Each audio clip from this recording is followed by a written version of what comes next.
Hi everybody, happy Tuesday. Today I'd like to read you a story called Mr. Bell's Fix-It Shop, and it's written by Ronne Peltzman. Mr. Bell could fix almost anything. Broken locks, broken clocks, broken pans, broken fans, broken plates, broken skates. He could fix them all.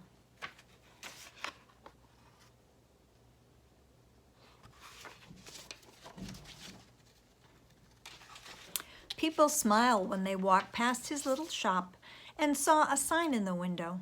It said, Mr. Bell's Fix-It Shop. I fix everything but broken hearts. Do you know what a broken heart is? It means you're really, really sad. Mr. Bell did all his fixing in the back of his shop. At his workbench, he kept tools and screws and nails and nuts and bolts. He had pots of paint and jars of glue. In every musty, dusty corner, there were bins and boxes filled with odds and ends.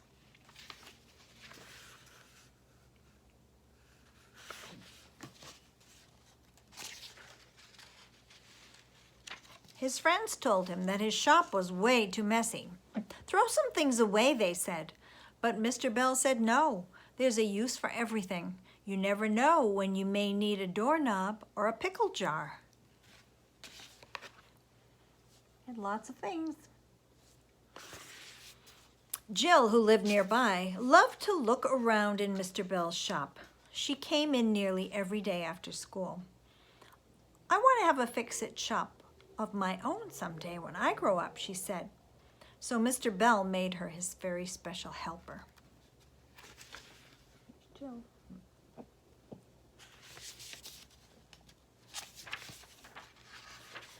One afternoon, as Jill was helping Mr. Bell polish the front window, she said, Mr. Bell, what's a broken heart? Well, said Mr. Bell, when you feel so sad that you think you'll never be happy again. That's when you know your heart is broken. Gee, said Jill, I hope I never have a broken heart.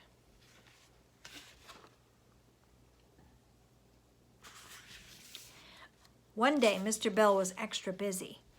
Ben the barber had a radio that wouldn't play. My customers miss the music, he said. Don't worry, said Mr. Bell. I'll fix your radio as good as new. I think he could fix practically everything.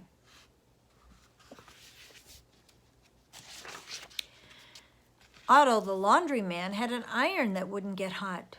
What good are clean clothes if I can't iron them, he said. Don't worry, Mr. Bell said, I'll fix that iron as good as new.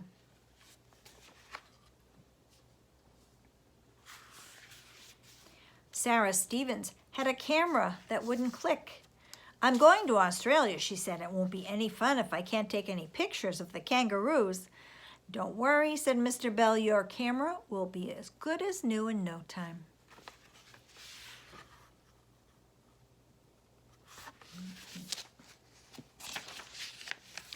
Mr. Bell spent all afternoon at his workbench. I certainly could use Jill's help today, he thought. I wonder where she is. It was nearly supper time when Mr. Bell finished his work. He was hungry. It will be good to get home to my cabbage soup and roast beef, he said to himself. When suddenly Jill burst into the shop. She looked very unhappy. Why, Jill, said Mr. Bell, what's wrong? Here she is.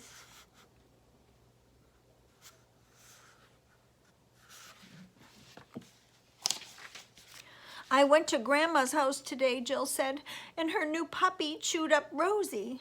She held up her doll. Just look at her. Jill started to cry. Oh boy. Poor Rosie.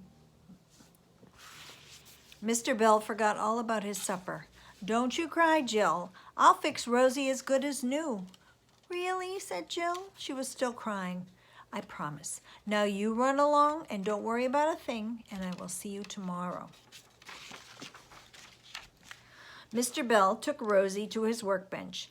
He found an old baseball bat. It's a good thing I didn't throw this bat away, he said. He carved a new arm and a new leg for Rosie. He smoothed away all the splinters and painted and polished the wood. It's a good thing I didn't throw this away, he said as he picked up an old lampshade. With scissors and glue, he turned the fringes and tassels into beautiful new hair for Rosie. The blue ribbon that matched Rosie's eyes became a big bright bow for her hair. Carving her leg and a new arm out of a baseball bat. And here he gave her new hair from the lampshade fringe and a pretty new bow. Mr. Bell even made Rosie a brand new dress and shiny new shoes from scraps of fabric. Finally, he looked through his pots of paint until he found the color that was just right for her smile. With a little brush, he painted a cheery new smile on Rosie's face. Wow, Rosie looks as good as new. It was past his bedtime when Mr. Bell left the shop. As he rode home, he remembered his cabbage soup and his roast beef.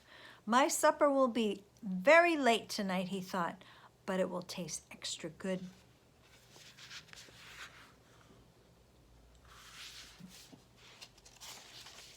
The next morning, Jill was waiting for Mr. Bell when he came to open his shop. "Did you fix Rosie?" she said. "Come see for yourself," Mr. Bell said, smiling. "Come on."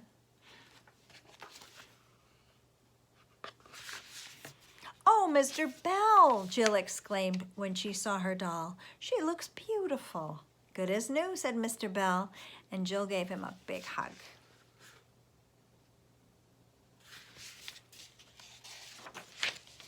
That afternoon, as Jill was helping polish the window, she said, "You know what, Mr. Bell? There's something else I think you should fix." "You should fix this sign," she said. "It says you can't fix broken hearts, but when you fixed Rosie, you fixed my broken heart."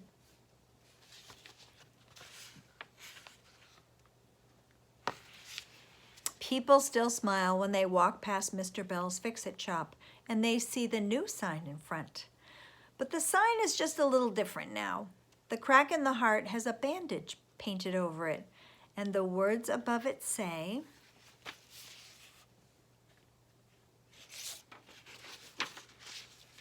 "Mr. Bell's Fixit shop. I fix everything, even broken hearts." I hope you enjoyed our story today, and we will see you tomorrow on Wednesday for another story.